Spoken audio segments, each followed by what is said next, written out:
آج عید الفطر کا چاند دیکھ کر تسبیح کے 10 دانوں پر یہ وظیفہ پڑھ لو۔ آخری دانے پر انگلی رکھتے ہی انشاءاللہ نصیب کھل جائے گا۔ رزق اور دولت خود چل کر آپ کے پاس آئے گی۔ یہ وظیفہ چند منٹ کا وظیفہ ہے۔ یہ موقع بار بار نہیں آئے گا۔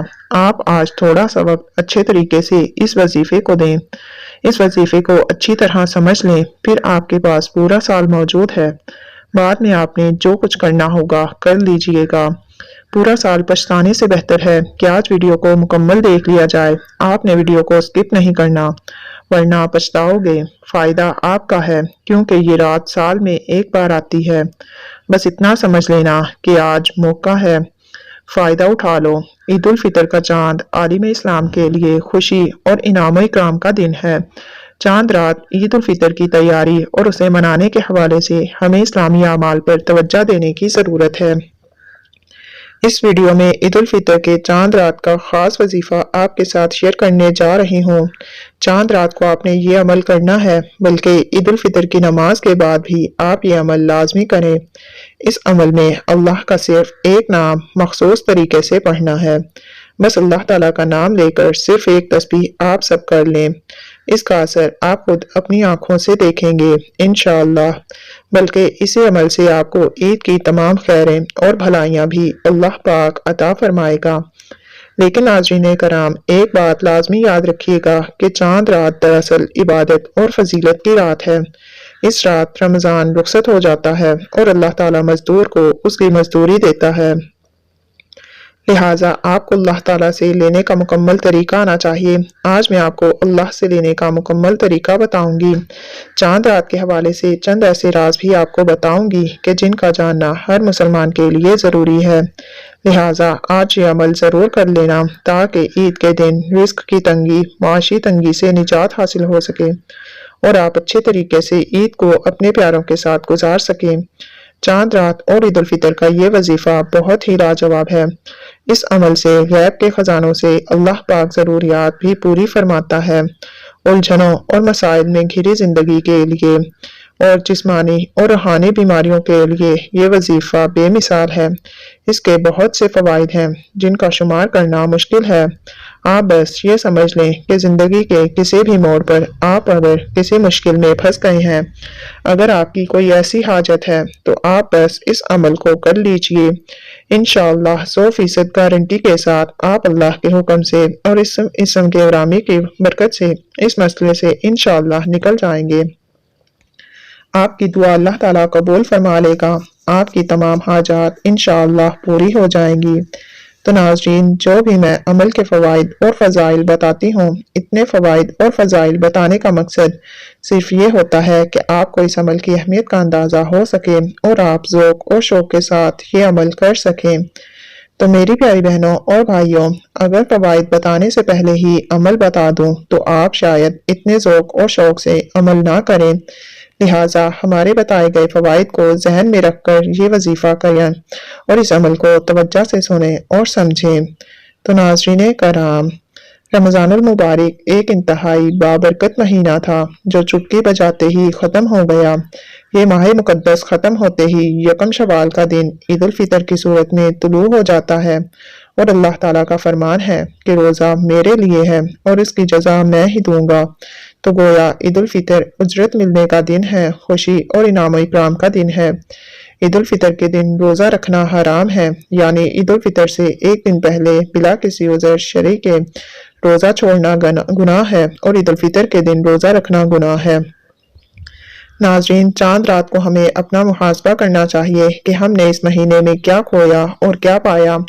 رمضان المبارک کی برکتوں اور رحمتوں سے خود کو، اپنے اور اہل عیال کو جہنم سے محفوظ رکھنے کی کوشش کی یا نہیں، اللہ تعالیٰ سے اپنی مغفرت کروائی یا نہیں۔ اس لیے ہمیں اس رات اپنے اعمال کا جائزہ لینا چاہیے اور مغفرت اور دعاؤں کا خصوصی اہتمام کرنا چاہیے، یا کم از کم ایسے اعمال انجام نہیں دینے چاہیے جو اللہ تعالیٰ کے غضب کو دعوت دیتے ہیں۔ مگر دوستو، معاملہ اس کے برعکس ہوتا ہے۔ اس رات بازاروں میں نوجوان لڑکے لڑکیوں کا اس قدر اختلاط ہوتا ہے کہ اللہ کی پناہ کندھوں سے کندھے ٹکرا رہے ہوتے ہیں، جبکہ روایات میں آتا ہے کہ تم میں سے کسی کے سر میں لوہے کی سوئی چبھوئی جائے یہ اس بات سے بہتر ہے کہ اس کا جسم کسی ایسی عورت سے چھو جائے جو اس کے لیے حلال نہیں ہے۔ لڑکیاں بے پردہ گھومتی ہیں، اجنبی مردوں کے ہاتھوں میں ہاتھ دے کر چوڑیاں پہنی جاتی ہیں یا پھر مہندی لگوائی جاتی ہے، تو ناظرین یہ بھی زنا کی ایک شکل ہے۔ دوستو یہ کام اس وقت تک انجام پاتا ہے جب رمضان کو گزرے ہوئے ایک دن بھی نہیں ہوتا، اور ان کاموں کو عید کے نام پر کیا جاتا ہے، جبکہ عید رمضان المبارک کے ذریعے ایک مہینے کی ٹریننگ کے بعد تربیت کو ناپنے کا ذریعہ ہے کہ اب ہم اس خوشی کے موقع پر کون سا رویہ اختیار کریں گے، وہ جو شیطان کو پسند ہے یا وہ جس کی اللہ اور اس کے رسول صلی اللہ علیہ وآلہ وسلم نے تعلیم دی ہے، اور اس میں ہم اپنے نفس کی پیروی کریں گے یا احکام شریعت کی اتباع کریں گے۔ اس وقت والدین خاص کر ماں کا امتحان ہوتا ہے کہ وہ اپنے بچوں اور بچیوں کی عید کی تیاری میں کن چیزوں کا خیال رکھ رہی ہے، یا ان کے لباس اور زیب و زینت میں اسراف اور نمائش سے کام لے رہی ہے، جو اللہ تعالیٰ کو سخت ناپسند ہے اور جس کو شیطانی عمل کہا گیا ہے، یا حکمت اور تدبر سے ان کے دلوں کو خوش کر رہی ہے کہ یہ ان کا حق ہے۔ قرآن کریم نے اسراف اور فضول خرچی کرنے والوں کو شیطان کا بھائی قرار دیا ہے، اس لیے اگر اللہ تعالیٰ نے آپ کو مال سے نوازا ہے تو اس کی اتنی نمائش نہ کرے کہ غریبوں کا زندہ رہنا اس دنیا میں مشکل ہو جائے۔ بہرحال ناظرین کرام، آپ نے کرنا یہ ہے کہ چاند رات کو وضو ہو یا نہ ہو، آپ پاک ہوں یا ناپاک ہوں، بس اٹھتے بیٹھتے آپ نے یہ وظیفہ کر لینا ہے۔ اگر تمام گھر والے پڑھیں تو بہت ہی زیادہ بہتر ہے، بہت ہی زیادہ نفع ہوگا انشاءاللہ۔ اگر نہیں پڑھ سکتے تو گھر میں کوئی ایک فرد بھی پڑھ لے، آپ ادھر یہ پڑھتے جائیں گے اور اس کے کمالات آپ خود دیکھیں گے کہ انشاءاللہ ان کی برکت سے آپ کے مسائل یوں حل ہوں گے کہ آپ خود حیران رہ جائیں گے۔ تو میری پیاری بہنوں اور بھائیوں، سب سے پہلے آپ نے نبی کریم صلی اللہ علیہ وآلہ وسلم کی ذات مبارکہ پر درود پڑھنا ہے۔ درود آپ کوئی سا بھی پڑھ سکتے ہیں، آپ صلی اللہ علیہ وآلہ وسلم پڑھ لیں یا صلی اللہ علی محمد پڑھ لیں، یا آپ نماز والا درود ابراہیمی پڑھ لیں۔ ایک بار ثواب کی نیت سے میرے ساتھ پڑھیے۔ بسم اللہ الرحمن الرحیم، اللہم صلی علی محمد وعلی آل محمد کما صلیت علی ابراہیم وعلی آل ابراہیم انک حمید مجید، اللہم بارک علی محمد وعلی آل محمد کما بارکت علی ابراہیم وعلی آل ابراہیم انک حمید مجید۔ ایک بار درود پاک پڑھتے ساتھ ہی آپ نے فوری طور پر اپنے مقصد کی نیت کرنی ہے۔ نیت آپ کی جو بھی ہے، آپ بیمار ہیں، بیماری سے شفا کے لیے پڑھ لیں، اگر آپ بے روزگار ہیں، روزگاری کے لیے پڑھ لیں، آپ قرض دار ہیں، قرضے سے نجات کے لیے پڑھ لیں، میاں بیوی میں جھگڑا ہے، جھگڑے سے نجات کے لیے پڑھ لیں، میاں بیوی میں محبت کے لیے پڑھ لیں، آپ کے جو بھی مسائل ہیں یا جتنے بھی مسائل ہیں، جتنی بھی پریشانیاں ہیں، نافرمان اولاد، نافرمان شوہر، آج رب کریم سے جتنا زیادہ ہو سکے مانگ لینا۔ اپنے مقصد کی نیت کرتے ساتھ ہی فوری طور پر آپ نے ایک بار اعوذ باللہ من الشیطان الرجیم بسم اللہ الرحمن الرحیم پڑھ کر وظیفے کا آغاز کرنا ہے، اور فوری طور پر اپنی آنکھوں کو بند کر لینا ہے۔ آنکھوں کو بند کر کے یوں محسوس کیجئے کہ دنیا سے آپ کا تعلق ختم، یوں محسوس کیجئے کہ آپ رب کریم کی بارگاہ میں موجود ہیں۔ قبولیت کی گھڑیاں ہیں، عید الفطر کی چاند رات میں رب سے نصیب اور تقدیر لکھوانے کا وقت ہے۔ پہلے نمبر پر جو وظیفہ پڑھنا ہے وہ وظیفہ ایسے کلمات کا وظیفہ ہے جس کو آپ نے بہت بار پڑھا ہوگا، لیکن اس وظیفے کو مستند اور شرطی عمل کہا جاتا ہے، بے حد آزمودہ عمل ہے۔ آپ نے پہلے نمبر پر لا حول ولا قوت الا باللہ کو پڑھنا ہے۔ کس طرح پڑھنا ہے توجہ کیجئے گا۔ لا حول ولا قوت الا باللہ ایک بار ہو گیا، لا حول ولا قوت الا باللہ دو بار ہو گیا، لا حول ولا قوت الا باللہ تین بار ہو گیا۔ اس طرح سے آپ نے لا حول ولا قوت الا باللہ کو ہاتھ کی انگلیوں پر پڑھ لینا ہے یا تسبیح کے دانوں پر پڑھ لیں۔ آپ نے 11 بار ان کلمات کو پڑھنا ہے۔ توجہ کیجئے گا، 11 بار لا حول ولا قوت الا باللہ پڑھنے کا مقصد یہ ہے کہ آگے جو وظیفہ بتانا ہے وہ اس کی قبولیت کا راز ہے کہ جب آپ رب کریم کو راضی کر لیں گے جب آپ اپنے صغیرہ اور کبیرہ گناہوں کو رب کریم سے بخشوا لیں گے۔ آج لا حول ولا قوت الا باللہ کو لاپرواہی اور جلد بازی میں مت پڑھنا۔ لا حول ولا قوت الا باللہ پڑھتے دوران ہر انسان اپنے صغیرہ اور کبیرہ گناہوں کو جانتا ہے۔ آپ نے اپنے صغیرہ اور کبیرہ گناہوں کی سچی توبہ اپنے رب کریم سے کر لینی ہے۔ پھر دوسرے نمبر پر آپ نے سورہ اخلاص کو پڑھنا ہے۔